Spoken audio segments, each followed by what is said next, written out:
నమస్తే అండి. జలుబు చేసిన, నోటికి ఏదైనా రిచ్గా తినాలనిపించినప్పుడు ఇలా మిరియాల రసం చేసుకోండి. చింతపండును 15 నిమిషాల పాటు నానబెట్టుకోండి. టమాటాను ముక్కలుగా కట్ చేసుకోండి. ఒక బౌల్లో 1.5 స్పూన్ల మిరియాలు, ఎల్లిపాయ, 1 స్పూన్ జీలకర్ర వేసి రోట్లో మెత్తగా దంచి పక్కన పెట్టండి.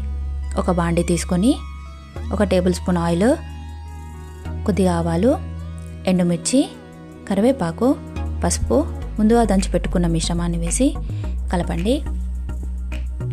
ఒకసారి కలిపిన తర్వాత ముందుగా కట్ చేసి పెట్టుకున్న టమాటాలు వేసి కలపండి. టమాటా ముక్కలు సాఫ్ట్గా అయినాక ముందుగా తీసి పెట్టుకున్న చింతపండు రసాన్ని ఇందులో వేసి కలపండి.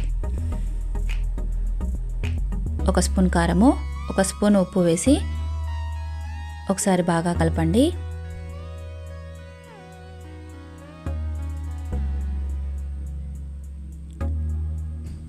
కలిపిన తర్వాత కొత్తిమీర వేయండి. కొత్తిమీర వేసి కలిపి చారును బాగా మరగనివ్వండి.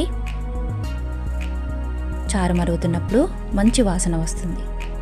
చారు కొంచెం దగ్గర పడ్డాక స్టవ్ ఆఫ్ చేయండి. వేడి వేడి అన్నంలో చారును సర్వ్ చేయండి.